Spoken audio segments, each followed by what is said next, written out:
Music matters. Yeah. Pbaby, man, how you doing? Chilling, man. Appreciate you doing this. Hell yeah, bro. I'm excited to be here. Yeah, man. Excited to have you. Appreciate you working with the setup. I want to explain what happened real quick. Yeah, So, like, sure. literally, like we always do, we have an interface. We run everything into the interface, right? But I'm screwing in the cable, and it just snaps. So we had Ray like run to his house real quick. We're recording onto a Focusrite instead of the interface, but we made it work. And we're out here in another like crazy spot. We're at a park right now. You been here before? Nah, this is actually my first time here. I've been, around this area various times, but this is my first time at this specific park, though. What's it called? It's like Crane Cove Park or something? Crane Cove? Yeah, it's a dope spot. Yeah. I was hoping, like, it would have been cool if we were, like, during the day, because there's, like, I know the camera's 100% can't see it, but, like, in the back over there. Yeah, there's, like, the empty, like, sheds and shit. Like, yeah. old, like, broken down warehouses. There's a bunch of, like, the more and more, because I'm not from the city, I'm from the East Bay, so the more and more I, like, explore the city, I realize there's, like, all these like hidden gems of spots. It's been real cool to like start to like record interviews in places that aren't houses and stuff. It's just like find fun spots. Yeah, it's been sick. Have you lived in the city your whole life? Yeah. I grew up here, born and raised. What part? I grew up in Glen Park. Okay. I don't know if you know where that is, but like there's a BART station and shit there, so it's like a solidified part of that. Yeah, it rings a bell. Yeah. You said you moved to go to college, right? 'Cause we were talking before. You said you lived in Vancouver for a bit? Yeah, so I lived in Vancouver earlier this year. I lived there for like 6 months. I was just up there for school. I didn't really fuck with it that much because I'm trying to, obviously pursue this music shit. And yeah. They only had like classical music programs up there. So I dropped out, moved down here. I'm currently attending another college, SMC, online though. Yeah, man, online school is tough. Yeah, I don't really fuck with it. I'm about to like, I don't know. I'll see what's up with that, Yeah, I just ended up leaving school as well, just trying to pursue this full time. I don't know. It's difficult to like. It's weird because it's kind of like a leap of faith. You know what I mean? Like not going to school. School feels like a backup plan, and I mean that can be a positive or a negative thing. Part of me feels like you kind of can't have a plan B if you want to do something like make music or start a media company. You kind of have to be all in. Yeah, because any plan B that you want to like keep in mind, like you're gonna have to be putting some amount of effort in, and like you really need to put your full effort into, your main like career if you're really trying to go for that. And I don't know. I also feel like music school in particular, like I just lots of people talk. We were talking about this earlier. Lots of people talk about how like I only like music school really because I make connections in it and stuff like that. But to be honest, I feel like I could make more connections like outside of school than in school. So like, yeah, I don't know. And then it's like at that point, what are you even doing? Yeah, exactly. I'm just paying and spending my time on something that I'm not really like. It's not really gonna be benefiting me long term. It's crazy to me that we're engineered to like just sit through something that we hate. It's like it's so like unhuman almost. Yeah, for real. Not that like doing things that are hard is bad, because I think the opposite is true. I think doing hard shit's good, but I also think that like if you truly can't see the point in something you're doing, like you probably know better than anybody that it's not worth it. Yeah, exactly. And yeah, I don't know. I mean, school system's all just fucked. I mean, we could talk up for hours about how fucked up the school system is. Like fuck all that. But like, I mean, the idea that like a school would only have a classical music program, that kind of tells it all right there. Yeah, it's so like in the past. Yeah, it's like in the past, and I don't know. Nowadays, you just gotta do things yourself if you really want to like make it. I feel like. Did you have a major, or you were just undeclared? You said. I was undeclared there. Yeah. Like I said, probably could have gotten into the music program, whatever, but it wasn't like a good music program anyways. It was like classical music. Fuck, like I'm not trying. Yeah, it's not really. There's a lot less of a career in classical music, as good as classical music is. How was it like living in Vancouver? That's probably because it's weird. Like I grew up in the States. I feel like everybody who grew up in the States has this like very specific like crystal beautiful image of what like Canada is, but I've never been there, so I wouldn't know what it's really like. Nah, and it's cool. I mean, I feel like a lot of that kind of is true about Canada in some senses. Like, bro, like honestly, the first thing that I noticed when I moved up to Vancouver is that like you go into like the bathroom.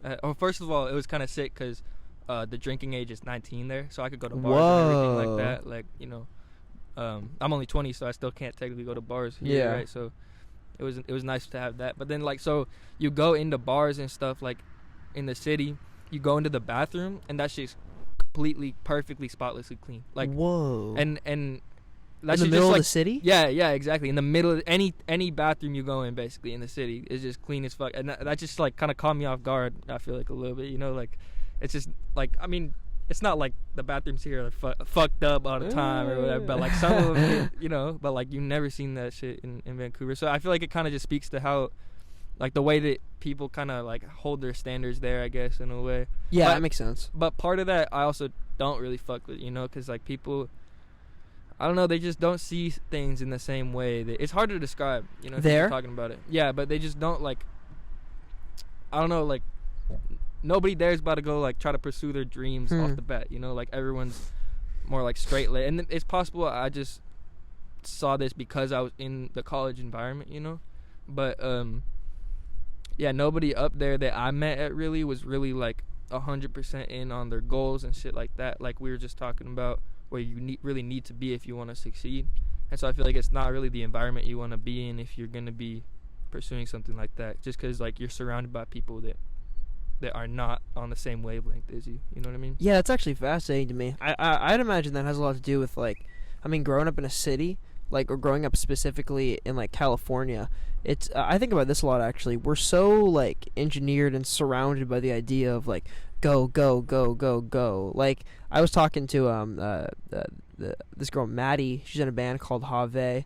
Shout out Have. They're crazy. They're super dope. But she lived in France for a little bit, and she was telling me there, like, it was funny. The analogy she used is like, if you're walking down the street and you're like eating a sandwich or something, like it's like you're eating while you're walking, people like laugh at you. They're like, what are you doing? And I think that like speaks to like the way that we think in America versus other countries. It's like other countries, like, they don't feel like inclined to be doing something 24/7. They don't feel inclined to like spend 24/7 on like their goals or their dreams. Yeah, it's like life just more like slow paced, like, I don't know, people in California, people in the US, like, we try to do shit efficiently, what I mean? And it's weird because I don't know if that's a good thing or a bad thing, but I feel like I'm such a product of that. Like, I feel entirely like it'd be so weird to move to another country that just things like, we good? Yeah, We're good. I think Mike was just I don't know what was going on. Oh yeah, but I think it'd be so weird to like move to another country for me, because I'd have to like re-engineer that mindset of like go, go, go. Cause I'm never not doing anything, and I feel like that's honestly like way more people in America than people who don't do that. You know what I mean? Yeah, exactly. It's really weird.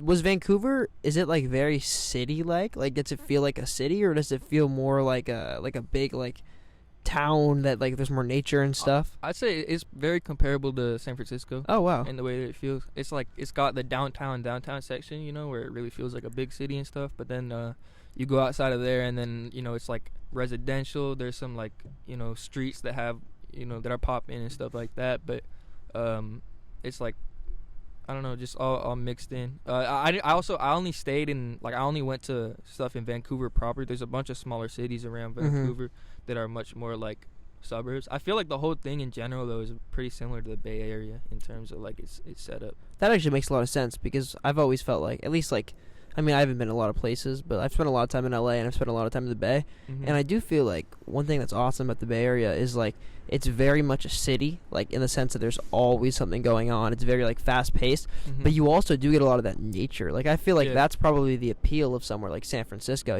It's like there aren't very many cities that have like a Golden Gate Park in the middle of them.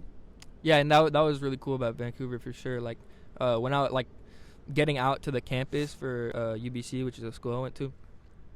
It's like a mile of forest that you have to go through, and then like that separates that from the city. So like you have to go through that every day. That's crazy that you say, like, not to say that this is wrong, but it's crazy that you said like you have to go to that, because I feel like even that's like an American idea, like the idea that we have to drive through like a beautiful forest to get to somewhere. Whereas true, like you know what I mean? We're supposed to get to go through it. Yeah, it's just a different way of looking at stuff, different way of looking at life. In high school and stuff, was the intention always to like go to college after school? I'd say for the first part of high school, like, yeah, but that was always mostly like more enforced by my parents, you know, like just what they wanted me to do and stuff. And I really started getting more into like this music stuff right at the beginning of quarantine, I'd say. Yeah. And so that's like kind of the point where, I kind of figured like I don't really like need to fully commit to this college stuff, but like I had already applied to colleges, accepted my application and everything by that point, because I was in senior year during quarantine, or when COVID started, right? So, yeah, like for the majority of my high school career, I definitely thought I was just gonna go to college and like just grind through it and just be done with it. But yeah, I guess it changed up like right at the end, basically. I'm only asking you this because I feel like I'm in a very similar boat right now. Was it like when you decided to like leave school, was that like a hard thing to like bring up to your family and your parents to kind of explain that? Yeah, well, I mean, I'm still in school. Oh, okay, So, yeah, that's right. You're community college? Yeah, I'm in community college. So that definitely like softened the blow. Yeah, that makes sense. You know, I'm definitely not as like committed. I don't have like as much time in my week, you know, for school. But yeah, I don't know, to be honest. Like we were talking about earlier, like I don't know how long this community college is gonna really last. Like I would prefer personally to not be doing community college, but like just with the way that everything lines up right now, it makes more sense for me, just because like I'm waiting to see how this music shit goes. You know? Like, and that's all you can really do. I mean, I feel like you have to take everything day by day, and like I almost feel like I'm a product of somebody who like I very often like try to think like 10 years in a way that's negative. Like I feel like I often get caught thinking like, oh, like what am I going to be doing 10 years from now after I finish school? But then it's like I don't even know if I want to finish school, because it was like my plan was always like I'll go to school and like do Above the Bridge till I finish school, and then hopefully I can do Above the Bridge full time after school. Afterwards, yeah. But what's crazy is like it's I feel like we make those decisions based on how we perceive the future, but we're not living the future yet. Yeah, so it's really hard to know how you'll feel in the moment. And also just based on like expectations that other people give us, you know, too. Like, I mean, like you were saying, like you were like, oh, like I'll probably do school until I, you know, finish and then do Above the Bridge after. And it's like, okay, well, how is school gonna help you with Above the Bridge? You know, if you're really thinking about it, like.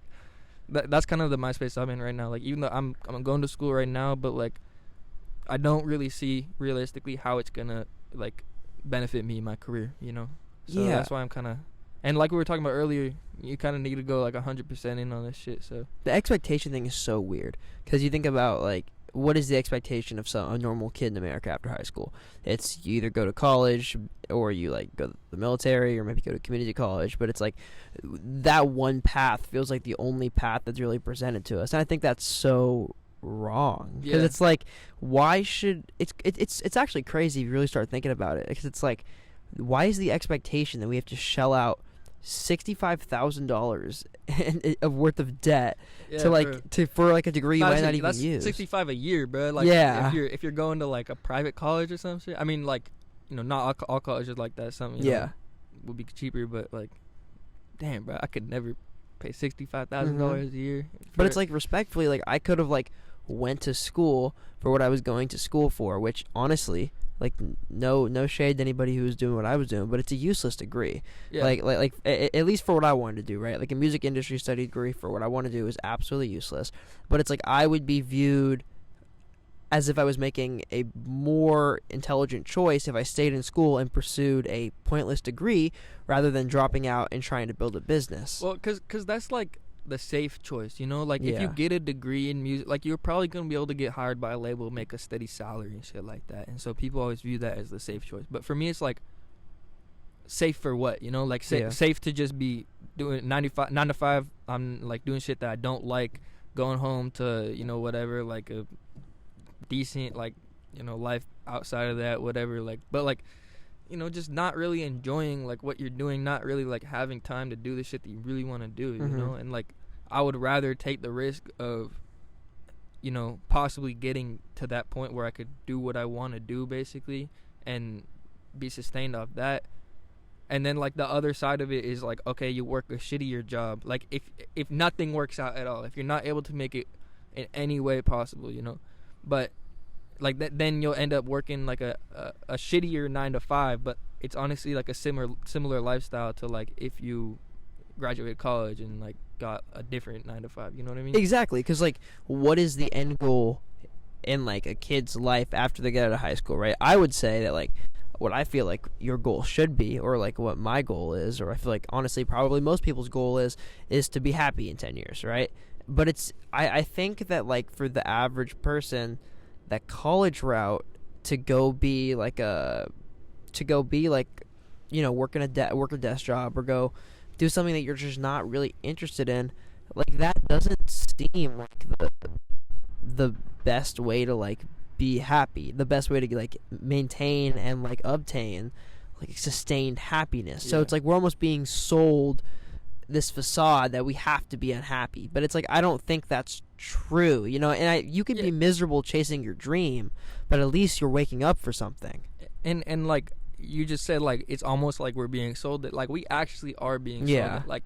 Like corporations used to put money into like selling the American dream to people, and like that shit stuck, and that's why it's still around today basically. But like that's actually because they need people to actually fulfill those jobs that are just kind of cogs in the system, right? So they literally like would put money into like promoting the idea of like the American dream, working 9 to 5 and shit like that. So what's crazy too though is like there's people who are listening to this conversation and people who listen to people have conversations about this all the time, and they think people who want to chase their dreams are selfish, or they think that people who want to chase their dreams are like self-absorbed, or like but it's like nah, that's the corporations actually. Like the corporations are selfish. They literally like just go after profit strictly, like don't give a fuck about anything else. They'll give up lives, they'll give whatever they want, so. And like I feel like, okay, so like when I say chase your dreams, I just want to like clarify, like I'm not saying that like if your dream is to be a lawyer, go to school to be a lawyer, but it's like if your dream is to make art, go make art.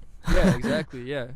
Yeah, not everyone's dream is the same. Not everyone wants to be an artist, like so if you feel like you're calling, like lots of people would love to be doctors, lots of people would love to be lawyers, like lots of people would love to just chill out, be a barista. They love coffee, right? So they would just want to make coffee all day and just chill basically like that. If you want to do that, go for it, like you don't have to be locked into any one thing, that especially not like, I don't know, people just limit themselves based on what other people tell them they could do. Exactly.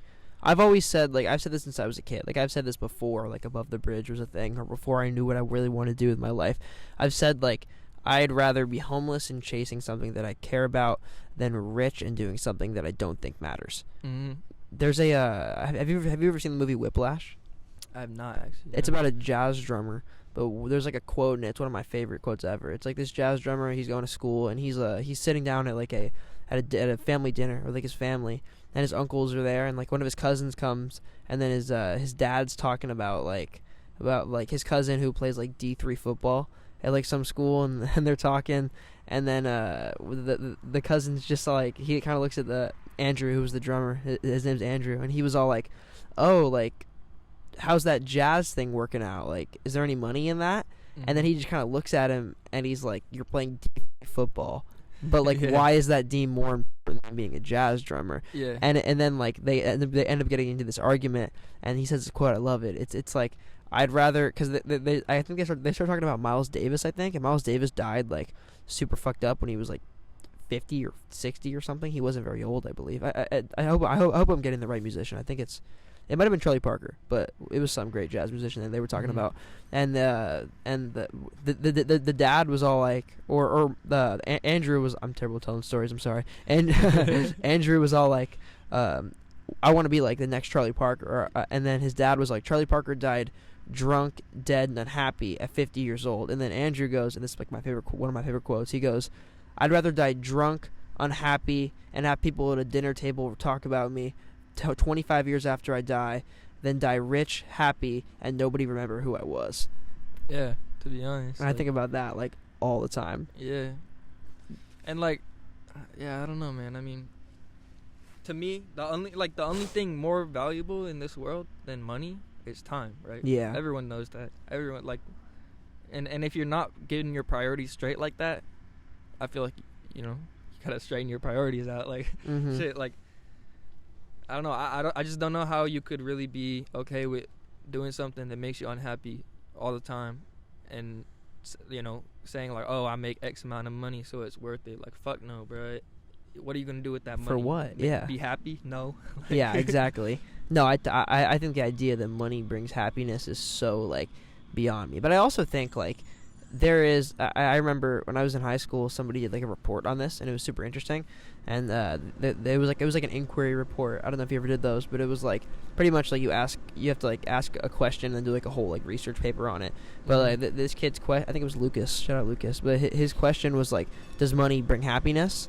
And then the answer from all these books that he read, the answer he came to was like, money brings happiness up to a certain point. Yeah. So it's like if you're making enough to like survive and eat and have like basic goods, that is like as happy as money can make you. Exactly. Anything past that point is like extra, and it's not, the money isn't going to bring you happiness past that point. Yeah. So being self-sustaining is definitely like, Yeah. you need to get to that point, and that's where it's like, you do have to work a 9 to 5 sometimes. Like you do have to work like shitty jobs and shit to like to sustain yourself, but like any job to me that's not doing what I really want to do is a shitty job. Yeah, I agree. I would rather work like low pay shitty job and work on what I want to do on the side and try to get that going than like commit my all into like a shitty job that has no like future in happiness for me. You know what I mean? Like, I don't know. I completely agree with you. I'd be interested to ask you this. I was talking to Afterthought. He's a local SF rapper. Shout out Afterthought. He's dope.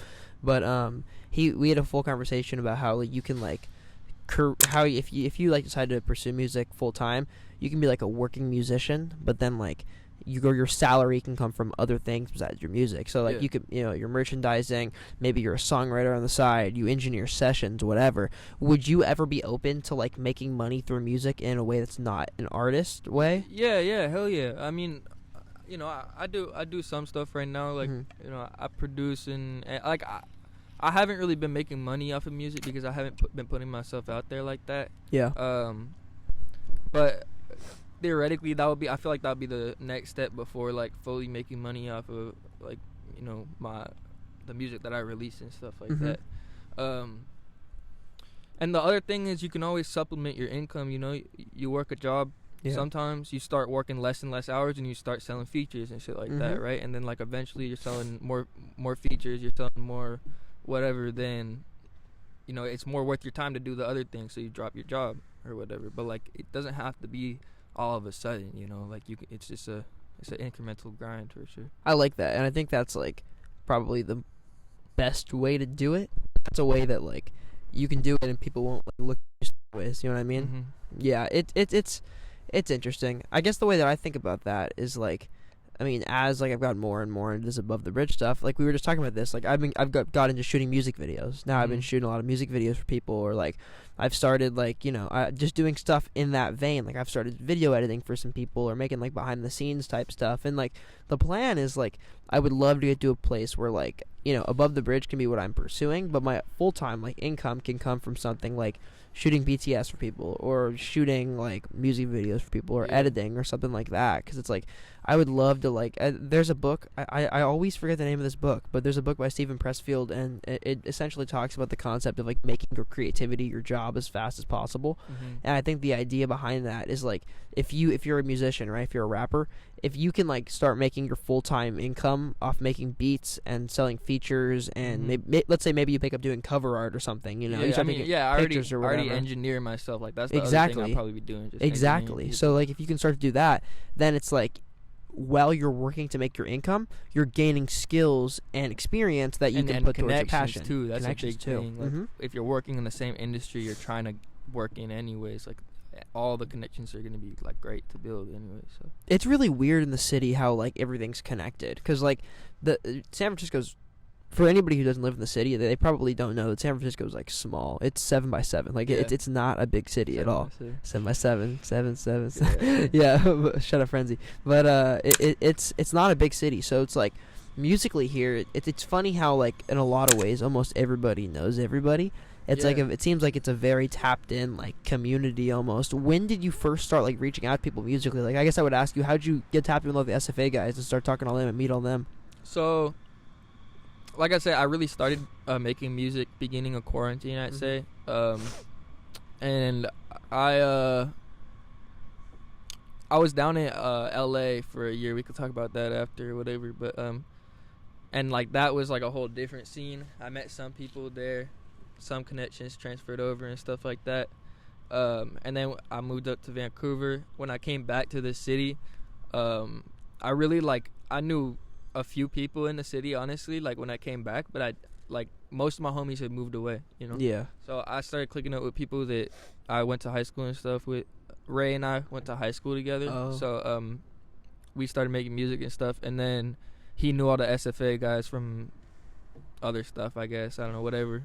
So he brought me through to the studio, and then it was good from there. Yeah, it seems like how it works with them. Yeah. You just kind of like mold. It was weird how like when I started, it was quick. Yeah, that's how it was with me too. Like I met one person, and then I just met everybody. Yeah, exactly. That's how quick it happens for those guys. Yeah, backtracking. Why did you live in LA? Did you move to LA, or how was that? Yeah, so I moved to LA with two of my homies. We had like a little group, music group that we, were working with, and yeah, it was a great experience. It was a really cool experience to have. I had a lot of fun, but I don't know, just like things didn't really work out with, we're like, honestly, like we could have gone farther with it.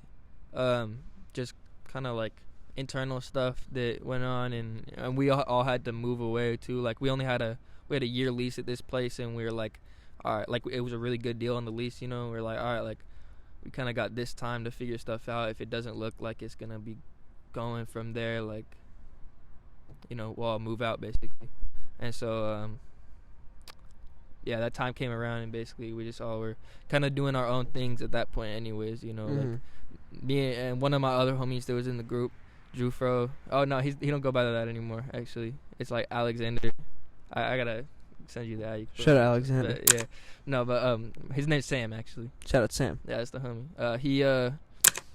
He and I we're still like pursuing music and stuff. Our other homie that was in the group kind of like I think he still does, but he plays more like acoustic stuff. He doesn't do hip hop so much anymore. We all kind of went our own ways, like, yeah. Did you meet? You said you met them through high school. Yeah. We all went to high school together. It was me, Sam, and Silas. That's the boy. Okay. Yeah. That flows. Me, Sam, and Silas. Yeah. What was the music scene like in LA? Like, was it? Because I'd be interested to ask this, because it's funny that you bring that up almost. Because I'm thinking about doing a similar thing. I think like at the end of the summer, I'm gonna stop moving. I think the end of the is it? Yeah. No, it's clipping. Is it the headphone? Cord, the cord is like getting fucked up. Oh, there it is. Yeah, it's fine again. Right. Anyway, yeah, I'm thinking at the end of the summer doing a similar thing. Like I'm thinking of moving to LA for like a year-ish. Like I have people I want to move with and stuff, but the plan is kind of similar. Like I kind of want to be down there for a certain period of time and give it a go, see what's up, but I never really want to, like, I don't want to settle there. I just kind of want to go down there for maybe a year, see what's up, get connections down there, and hopefully AboveTheBridge can become enough of a thing in that time that I can move back and be making enough money to, like, live in the city and keep pushing it. Yeah, I honestly, I would say for your type of thing, podcasting and stuff like that, LA is probably better even than if you're an artist going down there. Because, like, I don't know, everyone down there is, like, trying to make it themselves, everything that people say about LA is true. Everyone's fake, everyone yada yada yada, whatever. So like I honestly prefer the Bay Area. Like I was thinking of moving down to LA at the end of this year.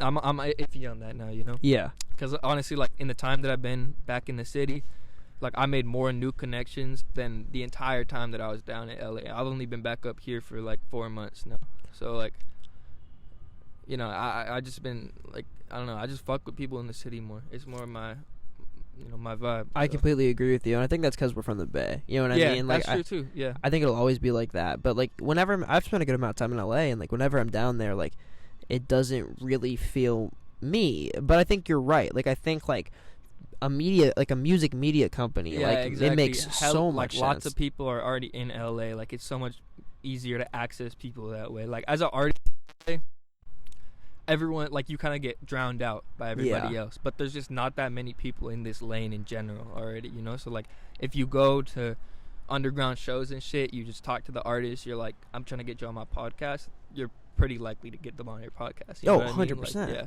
And I mean, in a weird way, that's almost like how I built connections in the city. Like, it was But it's crazy because most of the people that come on the show, like come on Music Matters, or people we work with or I shoot videos for or whatever, people just friends I have, it's like it all started from like I met somebody else. Like it's funny how it works. Let me explain to you how we're sitting here right now. Mm-hmm. I was watching this is really weird to even think about.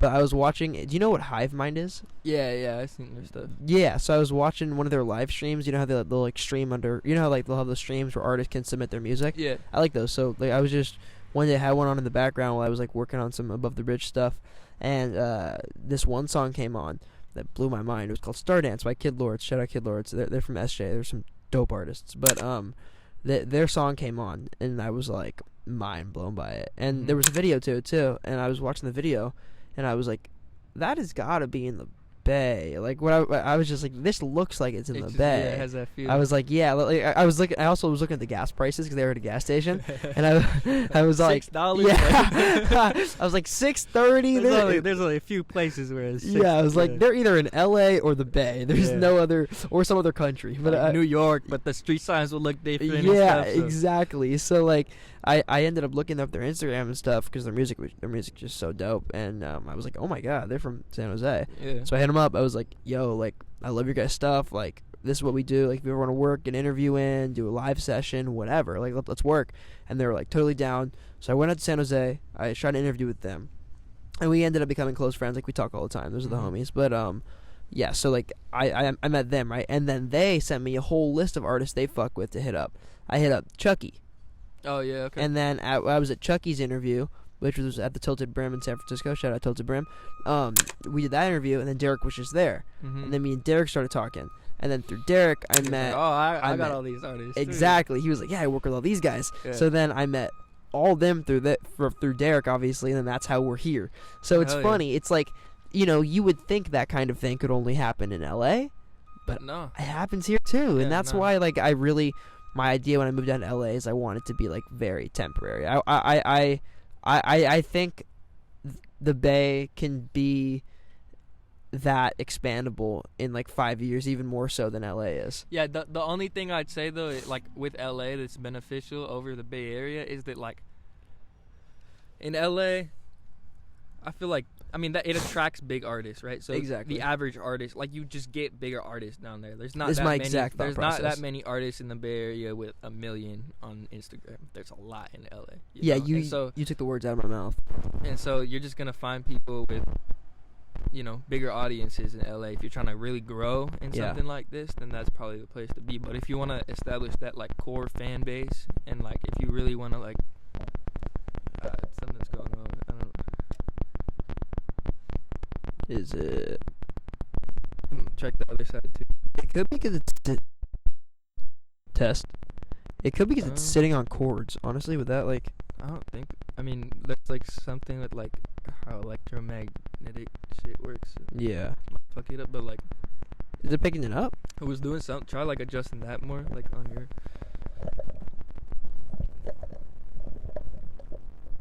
Oh. There you go. Yeah, that's good. Weird. That's what happens when you shoot an interview in a park. Yeah. Yeah, but no, what were you saying? I forget. You're talking about LA and bigger artists. Oh yeah. You just have a bigger, you're in LA. You're only 2 steps away from.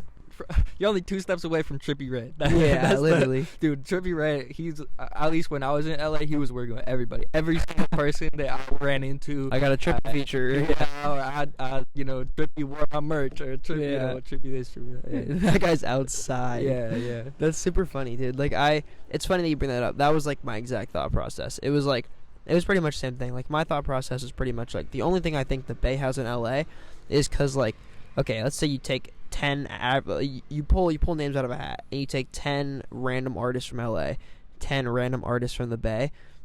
Maybe like 6 out of 10 of those artists in the Bay are going to take their music seriously enough to like get to the next level, whereas like in LA there's like an implied level of seriousness because they moved down to LA to pursue their music most times. So I feel like they're probably that serious about it if they're willing to move. That's kind of true. But there's kind of 2 categories of people damn near in LA. It's like people who actually take their shit serious and people who think they take their shit serious. Yeah. And like like there's a lot of people who move there because they think that's the thing to do if I want to take my shit serious. Yeah. But they're missing this whole other side of actually fucking putting money into videos, actually like putting, you know, honestly it's mostly money and effort, like that's you know, but like they think just because they're in LA like I'm finna do something, but it's not that easy. Did you run into a lot of people in LA who you thought were like acting as if they were taking their music seriously, but they weren't really going 100%? Yeah, I mean, yeah, definitely. It's pretty easy to tell. Oh, to yeah. be honest, who it is and who, you know, who's actually like working on their shit. But yeah, there's lots of people like that down there. I mean, everyone in LA is doing something like that. Yeah. Right.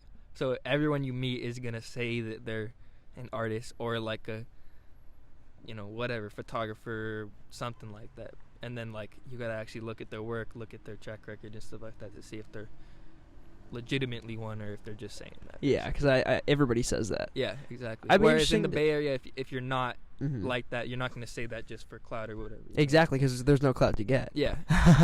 I'd be interested to ask you actually. One thing that like I was I think it was Spencer Lane, who's in a band called Carpool Tunnel from the city. They're really dope shit. I fuck with my homie. Oh really? My homie, they had a tour recently. My homie played for. There's a band that went on tour with them. Oh. They were opening for Small Crush. You know Small Crush? Yeah, my homie Tommy the Bourbon. Oh, I lived Small Crush with is him so dope. in LA. Yeah. Oh no way. That's my homie. Yeah. See, this is exactly what I was talking about. It's so small. Small Crush is... I mean, he doesn't. He's not actually part of the band anymore. Technically, he went on tour with them, and Oh, then, cool. they like he just has like more commitments with school and stuff. Small Crush is so dope, bro. Mosquitoes. I love their shit. I listen to Small Crush all the real. time. Shout out Small Crush. But yeah, so I interviewed they're the homies, and oh my god, this is like, I think it's okay. There we go. I should hold it like this. Yeah, gotta hold it. It's fine though.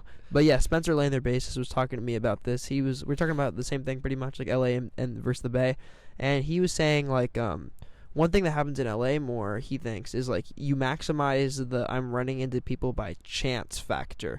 Because it's like you said, everybody's down there to do something, so you could be in a goddamn grocery store and you could like walk past like Drake or something, or like somebody who's like a producer maybe, or like a photographer. I worked at this restaurant called Fogo de Chao in LA. It was in Beverly Hills, and one time Whoa. I was just, you know, doing my thing, busting tables or whatever, and fucking Pierre Bourne walks in. I'm like oh. No, but I chopped it up with him and stuff. He's a cool dude. Oh, you whoa. know? I gave him my number, bro. This is actually a funny story. That's crazy. I gave him my number and shit, right? And like not like 15 minutes later, I get a text. It's like, "What's up, Pbaby?" I'm like, oh shit, bro. I just locked in with Pierre Bourne, like, no. And then like I hit him back like, "What's good?" And then he was like, "Oh, it was my homie, bro." He didn't even know anything about that. He was just my random homie from the Bay Area. He had a new number, so it wasn't saved in my contacts. And he was in LA trying to kick it for the night. And he's just fucking with you, dude. He didn't like. Nobody even calls me Pbaby, you know. Yeah. So it's like I was like, that I don't know, chance of that, like fucking. That's so funny. Yeah, was that weird? hot, but like walking up to Pierre Bourne and approaching him. What'd you say? Just yeah, definitely. I mean, I was just like what's up? Because it was the day after his new album dropped, like Life like Clear Pierre 4 or 5, yeah. Yeah. So I just like said what's up. I was like, I was just listening to your shit last night. That's crazy. Because they were just out partying for his like album drop. It was hella funny too. Like I listened, like I overheard their conversation like before Pierre pulled up. It was just like his homies chilling there, and like they're talking about like, oh, it's sick that he's finally coming out. You know, he never gets out the house and shit. Like, it's hella, like I guess I could totally see Pierre as the kind of guy who just stays super tucked off. Yeah, I mean, like, the tag is, "Yo, Pierre, you want to come out here?" That I've never thought about it like that. That's funny. Yeah, I don't know. I feel like, yeah, dude, the LA thing. When you said you were working down there as a busser, what was that like balancing your time, like working a job? It was tough, I would say. That's probably the hardest job at work too. It was like really straining on my body and stuff. Like honestly, when I was working that, like I didn't get that much music done and shit. Yeah, like that. That was mostly just out of necessity. Like I had to do that. Luckily, minimum wage in the city is higher. You know? Yeah, we're getting thankfully better checks up here. So but yeah, I can relate to the restaurant life. I worked as a busser for like 3 years, and then I was a server for a year and a half. I'm never going back to restaurant working. sucks, man. You get like I was just talking to Mateo. Hey, Mateo.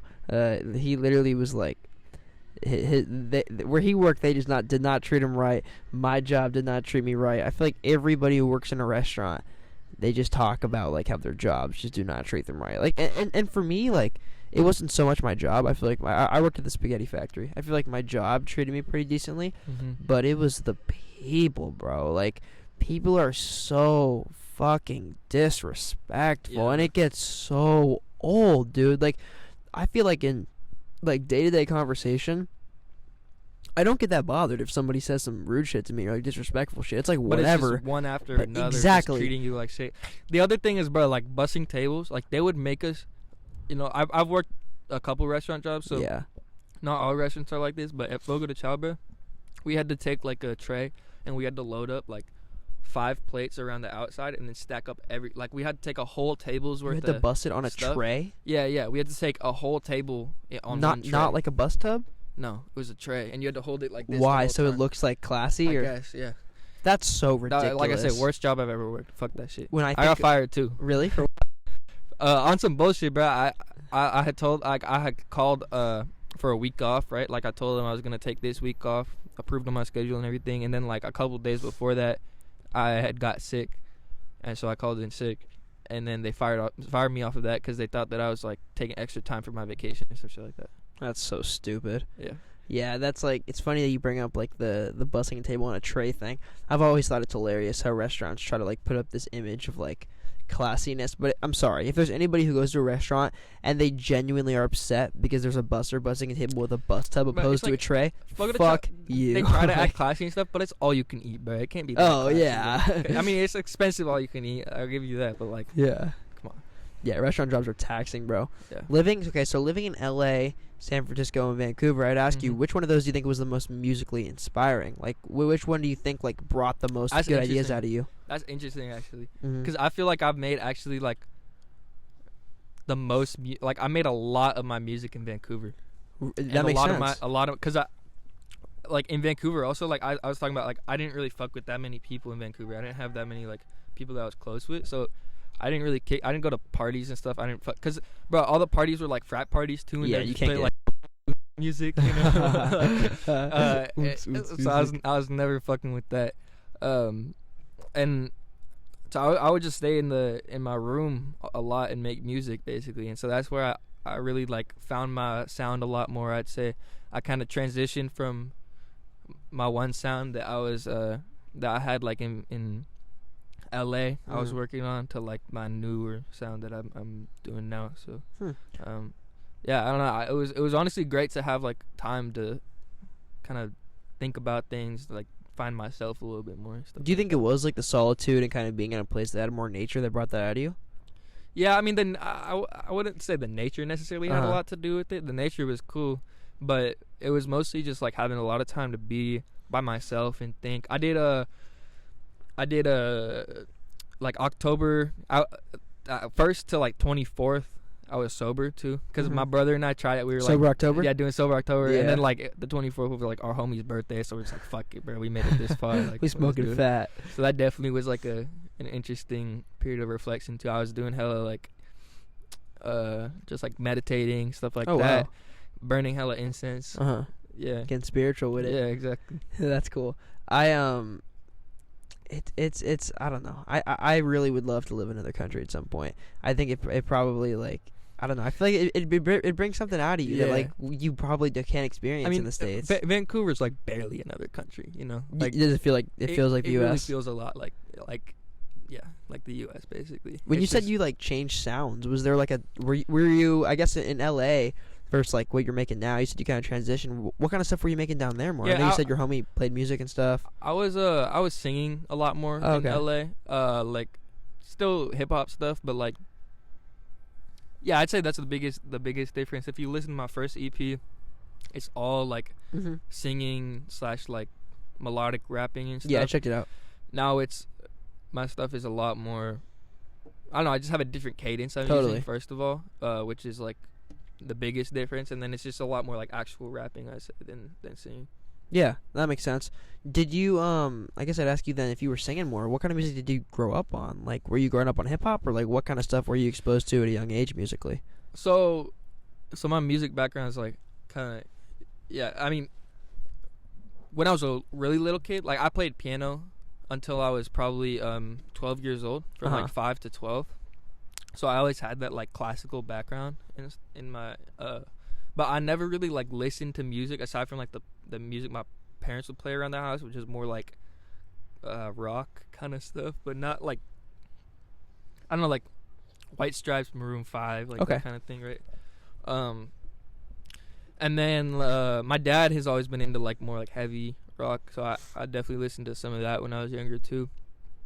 I kind of stopped playing music. I stopped playing piano. I played guitar until the beginning of high school, and then I stopped playing the guitar during high school, and that's when I really like started listening to music a lot. Yeah. More, you know, like on my own, finding on my own what I like to listen to. I remember the first song that really got me into hip hop was Wyclef Jean By Thug? by Thug. Yeah. That's so funny you bring that up, because that was like, I think the song that got me into like melodic hip hop. Yeah. And yeah, I just heard that song. I was like, I'm trying to find more shit like this. So that was basically, and that was like probably very beginning of freshman year of high school.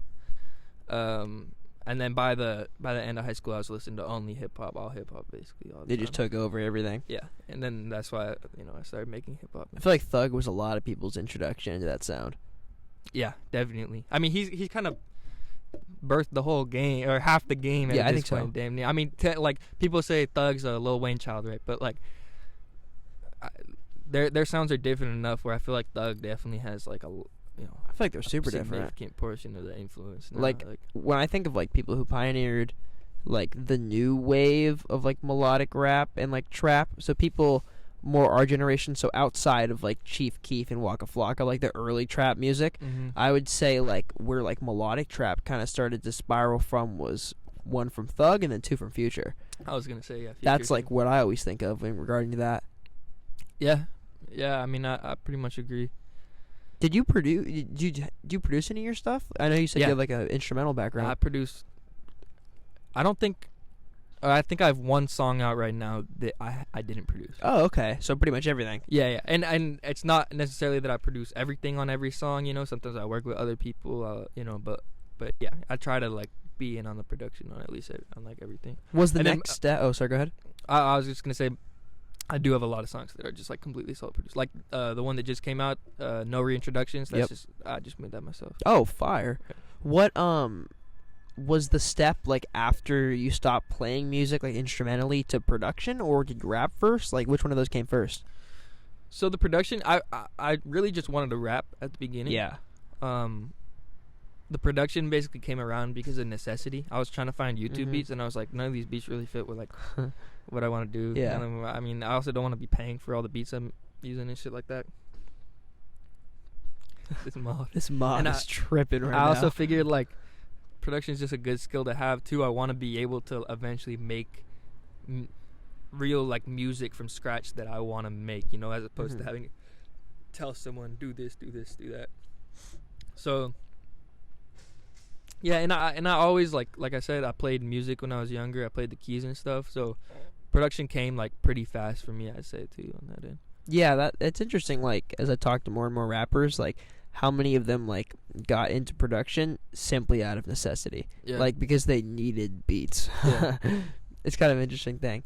So I know you said you kind of started those at the same time. Do you remember like the first time you sat down and made like a rap song?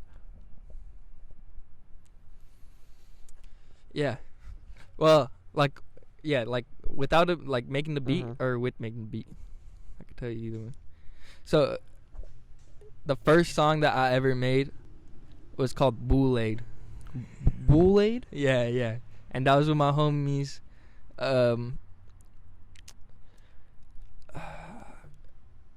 Probably senior year. The same homies that I went to LA with and stuff. And then also my other homie Asher.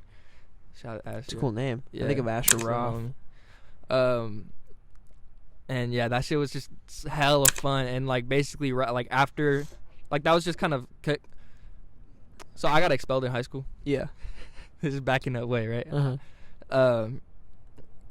I got expelled. I came back to the same school the next year. I got like back in. And like during the time that I was gone, my homies had started like kind of fucking around making music.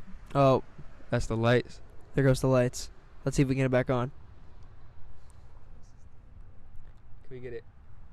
If not, we'll wrap it up. Can we unplug it?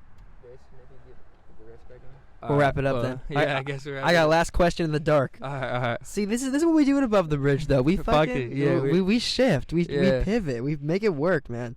If there was like one message that you wanted people to like hear through your music, or like one thing you wanted to spread through your music and translate through your music, what would it be? Damn, last question. Bringing out the I heavy got hitter, you, bro. the heavy hitters, bro. Oh shit. I would say the biggest thing, and I'm not really translating this through my music. I gotta say right now, like it's kind of something I want to work on more for sure, like getting that message across and whatnot. But like the biggest thing that I learned from other artists and everything like that is like, I mean, everyone says it, you know, everyone says it, but like be yourself, do what you want to do, and not in the sense that do like what you think like you should do based on what other people tell you or anything like that, but like think like you got to think deep down. It takes some work to figure out what you actually want to do. That's another thing people don't tell you. Like you're gonna have to reflect on that. You're gonna have to spend hours thinking about that. Like what do I like? What's the point in my life that I want to get to that I would actually be happy with? You know, what would, like, for me, it's just like I need to be self-sustaining, and I need to be in control of like the majority of the aspects of my life, where I can make decisions on how I want things to go. Basically, that's like where I want to be, basically, personally. But like you got to figure out what is that for you. You know, like other people might be like, I don't really care about having, you know, being like super like, you know, making money or whatever, being in control of everything. I just want to, you know, I want to climb mountains or some shit like that, right? Get to that point. Get to the point where you can do that, and you got to figure out whatever you can do to get to that point. And like you got to be realistic with yourself too. Mold your life know? to what you want to do. Yeah, exactly. Mold it to where you want to be realistically, basically. And take every step, every single moment, basically. Keep that in mind and make sure that you're making a decision. You're like, is this going to lead me to where I want to be? No, then don't do it. Do the other thing, you know. 100%, man. I think that's amazing advice.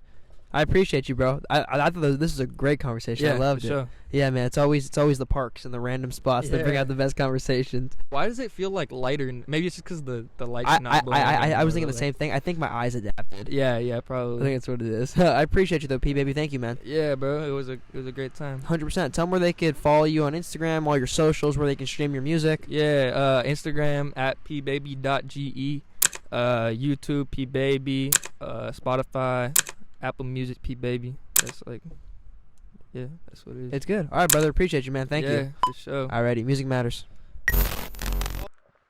Oh, that was fucking dope, bro. Yeah, that was a nice. That was sick as Thank you so much, bro. Yeah, that was so fun. Definitely down. Come back whenever. Oh, dude, for sure. Yeah, 100%. That was dope. I almost kind of like the lights die at the end. It's kind of cool. Like that last, like, super...